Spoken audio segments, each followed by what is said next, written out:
Hi, I'm Dylan at the Economics Tutoring Center at ASU. Today I'm going to be going over using the Lagrange to maximize utility for a consumer. So what we have here is we have a utility function. This is the normal Cobb-Douglas utility function. So it's z times x1 to the alpha times x2 to the beta. We're going to be just doing it in terms of these parameters today. We're not going to give it numbers just so you can see the general form. We also have been given these parameters, which is our m, which is going to be our income. Our P1 is going to be the price of good X1, and our P2 is the price of good X2. So the first thing we want to do is we want to know the right format to set up these problems. So it's going to be two lines mainly. So the first line is going to be setting your max.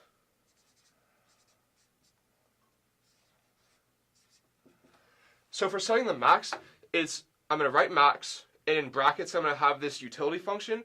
And as a subscript to the max, I want to write the variables that I can change, which in this case is going to be my x1, my x2. So x1, x2, and my utility function.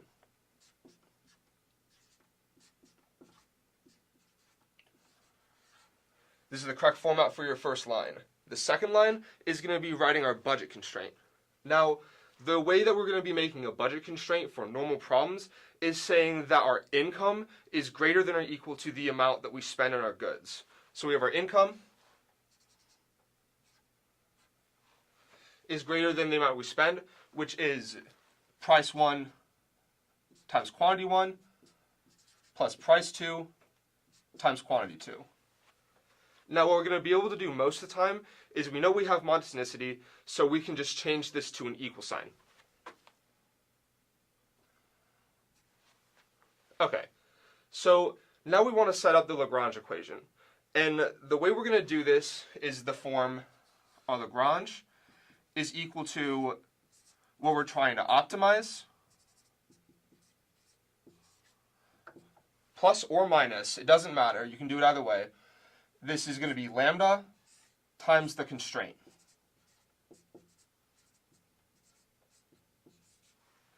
So in this case, the thing we're trying to optimize is our utility function, and our constraint is our budget set here. So I can write that Lagrange is equal to z x1 to the alpha, x2 to the beta. I'm going to do minus Lagrange times, what we have to do here is we have to set our budget set equal to 0. So I'm going to do m minus these other two terms. M minus P1x1 minus P2x2. Now that I have that, I can do what's called my first order conditions.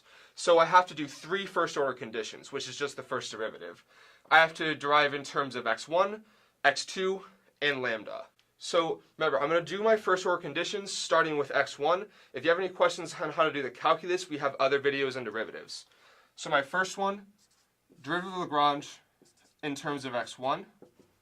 So I have this first term. It's going to be alpha z, x1 alpha minus 1 times x2 to the beta. The second term, what I have to do is x1 is just is linear here. So it's going to be plus, these two negative signs will cancel out, plus lambda p1. And remember that because we're optimizing here, all of our first order conditions are going to be equal to 0. Okay, I'm going to do the same thing from my x2. So d Lagrange dx2 is equal to, this time it's going to be beta, z, x1 to the alpha, x2 to the beta, minus 1. And this time, instead of being plus lambda p1, it's going to be plus lambda p2. Set equal to 0 again. Now the last one is deriving in terms of lambda. It's just going to be everything inside this. So I have d Lagrange d lambda is equal to m minus p1x1 minus p2x2 is all equal to 0. I already know that this is true because of my budget constraint. So what I'm going to do now is I want to use my first 2 first order conditions to solve for x1 and x2 in terms of each other. The way I would normally do this is I bring my terms with the lambda over to the other side, like so. So I have alpha z x1 alpha minus 1 x2 to the beta is equal to negative lambda p1. And it's going to be the same thing for this one, except it will be beta z x1 to the alpha x2 to the beta minus 1 is equal to negative lambda p2. Now, what I'm going to do here algebraically is I remember that because I have two equalities, I can divide these left sides and these right sides to get another equality. What I notice is happening over here is my negatives and my lambdas are going to cancel out. What I notice is happening over here is that I have my z's in common, and I have certain powers of x1 and x2 in common. So my z's cancel, and I also have x1 to the alpha minus 1 over x1 to the alpha. So these all cancel, and these also cancel. If you have any question about these cancellations, we also have videos on how to do this algebra. So over here, it's going to be the same thing, except all these x2's cancel, and all except for one of those x2's cancel. So it looks like a mess, but what it comes out to is I have alpha x2 over beta x1 is equal to p1 over p2. So what I can do here is I'm going to go ahead and solve for my x2 first. So multiply both sides by beta x1, divide both sides by alpha. That's going to get me x2 equals beta x1 p1 all over alpha p2. So right here, remember, this is not quite my x2 star because I have it in terms of x1. What I need to do now is I'm going to replace all my x2's in my budget constraint with this function. So I have m minus p1 x1 minus p2 times all of that, which is beta x1 p1 over alpha p2 equals 0. Notice what I have now is I no longer have x2 in this equation, I only have x1. I also notice that these p2's cancel.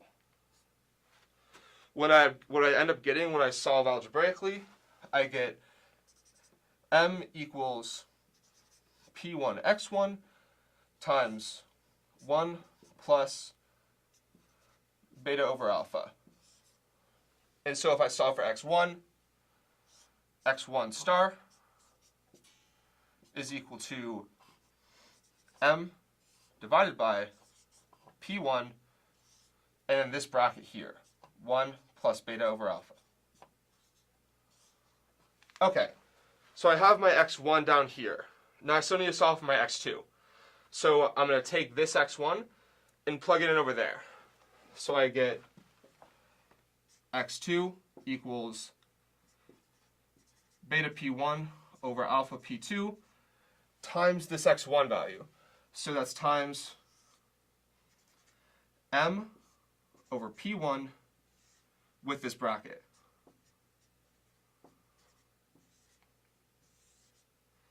I'm going to cancel the p1s, but other than that, you don't have to do anything to simplify it because we already have it in terms of only parameters. Now what you can do if you like is you can simplify it a little further. You'll end up getting something that looks a lot like this x1 value. So here we have it. We found our demand functions, our x1 star and our x2 star, in terms of only our parameters. If you have any other questions about this, please come to the Economics Tutoring Center at ASU. Thank you.